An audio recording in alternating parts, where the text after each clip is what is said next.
시청자 여러분 안녕하십니까. 이혜림의 마켓 클로저 이혜림입니다. 이번 주 증시가 아쉬운 마무리를 하고 있습니다.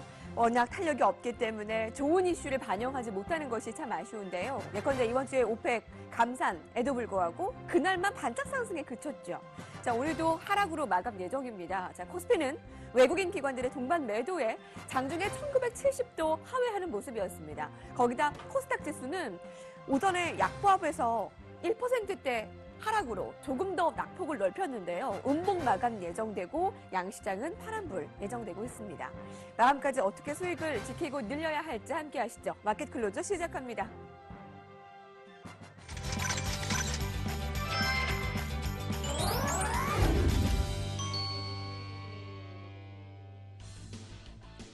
마감까지 남은 시간은 단 30분, 막판 기회 종목을 노려봐야죠. 이인의 베테랑 전문가가 함께합니다. 한발 빠른 선취매로 시세 분출 종목을 노린다. MTN 프로 장봉수 전문가. 세력선 포착을 통한 주도주 단기 매매 규제, 키움증권 투자 콘텐츠팀 윤정민 부장이 여러분의 마지막 승부를 책임집니다. 네, 정말 지긋지긋하게 느껴지는 시장 흐름 속에서 5%의 수익을 먼저 챙기고 갑니다. 오늘도 5% 수익 도달한 종목이 두 가지나 있는데요. 장봉수 전문가 먼저 만나보겠습니다. 안녕하세요.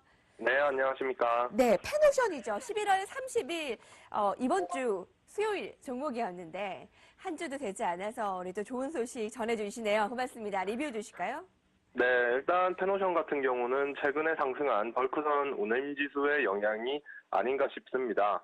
현재 당장의 실적은 좋은 것도 나쁜 것도 아닌 기업이지만 벌크선 업계 전반에 걸쳐서 이미 구조조정이 된 점, 그리고 법원 경매를 통해서 싼 값에 사들이고 있는 선박수가 늘어난다는 점이 이제 앞으로 업황 회복 시에 더욱 긍정적으로 작용할 것으로 예상되기 때문에요.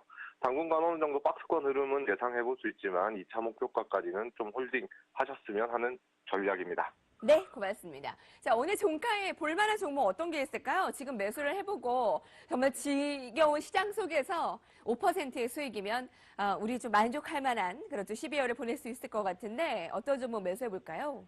네, 오늘은 유가 상승과 주택 정비 사업 두 가지 훈풍을 타고 있는 기업인 대림산업입니다. 네, 대림산업이요. 예, 석유 수출 기구인 오펙의 감산 합의로 인한 기대감이 형성되어 있는데요. 주식시장의 캐캐묵은 공식입니다. 유가 상승이 지속될 경우에 오일머니를 벌어들인 중동국들이 다시 플랜트 사업을 대거 발주할 것이다 라는 기대감인데요. 하지만 이번 유가 상승은 석유 소비량 회복에 기인한 수요 공급 측면에서의 시장 원리에 근거해서 나타난 결과라기보다는 저유가 기조로 인해서 더 이상 버티기 힘들다는 중동 산유국들의 의견 합치에 의한 결과라고 봐야 마땅하다고 생각되는데요.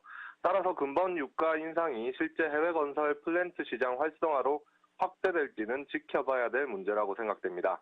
단지 그동안 정부의 부동산 대책으로 인해서 우려감이 존재했던 건설주 전반에 걸쳐서 부정적인 분위기를 되돌릴 수 있는 이슈라는 점에 의미를 둬야 한다고 생각하는데요. 그에 대한 관점에서, 이러한 관점에서 대림산업은 기존의 해외 플랜트, 즉, 특히 사우디아라비아와 쿠웨이트를 중심으로 한 중동 지역을 대상으로 한 플랜트 사업에 강한 면모를 보여줬던 만큼 타 건설주 대비해서 유가 상승으로 인한 수혜를 더욱 크게 입고 있는 상황입니다. 유가 이슈 이외에 최근 2년 동안 신규주택 분양시장 호조세도 주목해볼 만한 이슈인데요. 해외 플랜트로 인해서 크게 대여본 건설사 입장에서 상대적으로 안전한 국내 아파트 건설 사업의 비중을 그동안 점차 높여왔습니다. 그에 따른 영향으로 2015년 기록적으로 1년에 52만 호가 신규 분양된 이후에 연간 꾸준히 40에서 45만 호 정도의 분양이 지속되고 있는데요. 특히 대림산업 같은 경우는 올해 1월 달 이후에 재개발과 재건축 등 주택 정비 사업 수주액이 3조 원 규모로 기존의 1위였던 GS건설을 제치고 새롭게 1위로 올라선 상황입니다. 이러한 분위기에 맞춰서 실적 또한 올해 3분기까지의 1년도 안 된 시점에서의 누적 실적이 지난해 전체 실적을 뛰어넘으면서 14만 원까지 주가가 상승했던 2011년과 2012년 수준의 실적을 회복할 것으로 예상합니다. 올해 코스피 시장의 특성 자체가 PBR 1배 미만의 저평가 섹터를 중심으로 한 순환매 성격이 있기 때문에 현재 PBR 0.5배에서 0.7배 수준에서 머물고 있는 건설 섹터 전반에 걸쳐서 관심을 가져볼 만한 시기라고 생각이 됩니다. 가격적인 측면에서는 이틀 연속 3%에 가까운 주가 상승세를 보이다가 지금은 약간 좀 떨어지는데요. 현재가부터 79,500원, 지금 수준이네요. 지금 선까지 매수 영역으로 고려하시고요. 1차 목표가는 5%이고 2차 목표가는 9만 원을 제시해드리도록 하겠습니다. 기대되는 두 가지 훈풍, 오늘 대림산업입니다. 이 유가와 플랜트, 또 국내 수주 기대감까지 대림산업 5% 수익 든든하게 챙겨가시죠, 여러분. 장봉수 전문가와 함께 이번 한 주도 또 꼼꼼하게 챙겼습니다. 고맙습니다. 감사합니다. 단기 매매 달인을 만나볼 시간입니다. 윤종빈 부자 연결합니다. 안녕하세요. 네, 안녕하십니까? 네, 그렇습니다. 지금은 시장 대비 5% 수익 챙기는 것조차 참 든든하게 느껴지는데요. 11월 29일 윤종민 부장님의 종목이었던 J컨텐트리가 5%의 수익 도달했습니다.